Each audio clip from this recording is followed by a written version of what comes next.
Ladies and gentlemen, good morning and welcome to this conference on terrorism and national security. 26/11 was an unprecedented attack on our nation. It reinforced the sometimes forgotten fact that we have a war being waged against us. The difference, of course, this time was that the attack was unambiguously on the economic center and the economic establishment. And unexpectedly, there is panic and fear gripping many Indians today. This panic and fear has been caused by terrorism and is now spilling over to the economy, adding to the already severe crisis of confidence that exists there from the economic slowdown and the rapid demand compression that is playing out in our economy currently. After many years of neglect, this is my perspective, there are some real priorities facing the government following 26/11. These are twofold.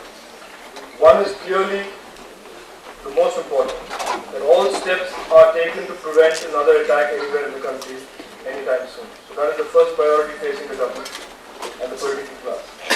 The second is, of course, to revive the confidence of people in the government, in the security system, by being seen to taking the necessary steps of securing this country and our people from further attacks.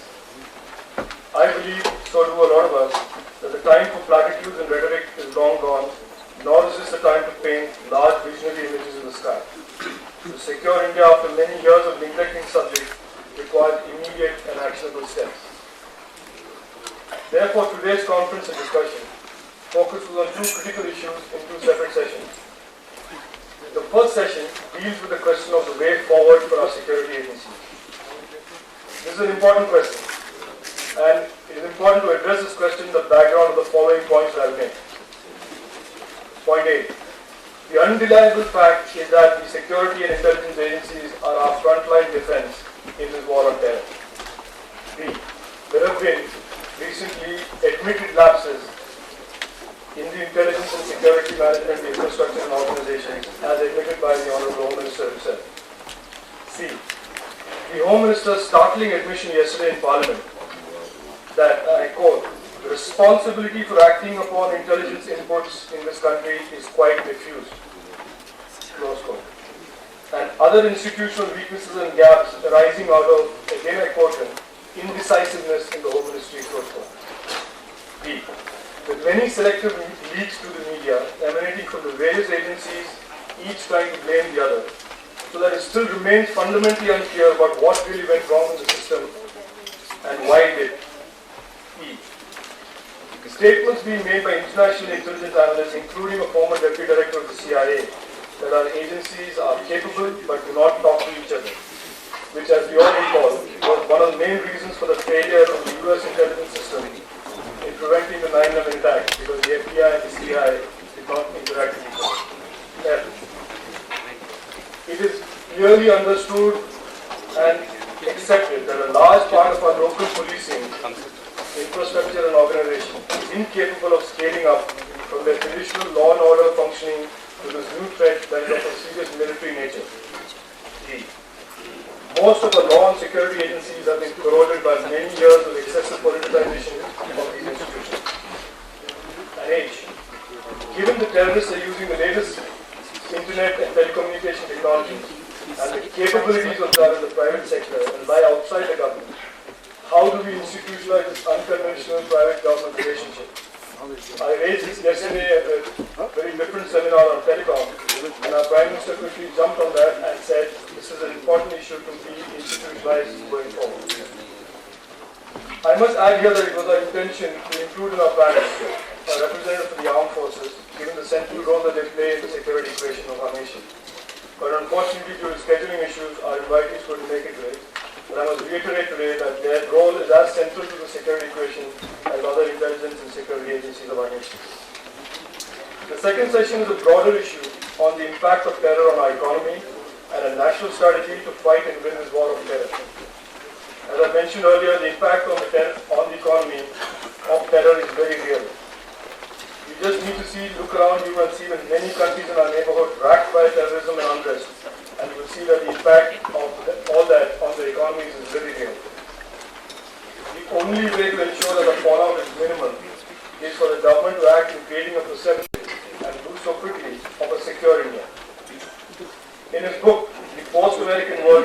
earlier talked about economies like the US, UK and Israel shrugging off or bouncing back very quickly from terror attacks. The difference, of course, is that these nations responded quickly and B did so on the back of already existing and capable institutions of security and intelligence. But in our case, this is not such an automatic given. Neither of our institutions being built as being ready to respond and scale up, nor are we immune to the fact that our economy depends significantly on foreign investment capital, and to believe that there will be no effect on the Indian economy if this is allowed to continue unchecked is being naive and foolish. This session is also discussing a national strategy to combat terror. It is an important debate that business and civil society must remain engaged in. For too long, business has remained in a cocoon, looking on acts of terrorism as remote and unconnected to them. After 26/11, it is clear that the age of innocence and ignorance is over. It's break-up time for Indian business and civil society, with the threat of terrorism as a clear present danger. The debate on terrorism has so far been covered by media as being purely political, albeit with short breaks to condole the deaths of many innocents around the country. To add to this, there is a certain liberal class in India that continues to create justification for terrorism, including a senior politician in Parliament yesterday who had the audacity to blame this on the nuclear deal that India has signed with the US. Let's all be very clear here today. Terrorism is an assault, an all-out assault on our nation and its people, and there can be zero justification or tolerance for terrorism of any sort. Yesterday's statement by the Home Minister is reassuring on the surface that the government finally is getting it. The many angry Indians and their voices and emotions seem to have reached the south and north blocks and is showing signs of breaking up the political establishment. It seems to be that finally the three-point plan that we had suggested is taking root. A three-point agenda suggested by FICCI soon after 26/11 included the following 3 points. A strong political leadership with a resolve to win this war. B, a focus on the security and intelligence agencies in terms of their capacity, skills and coordination. And C, legal changes to make prosecution faster and to protect the security forces from vexatious litigation.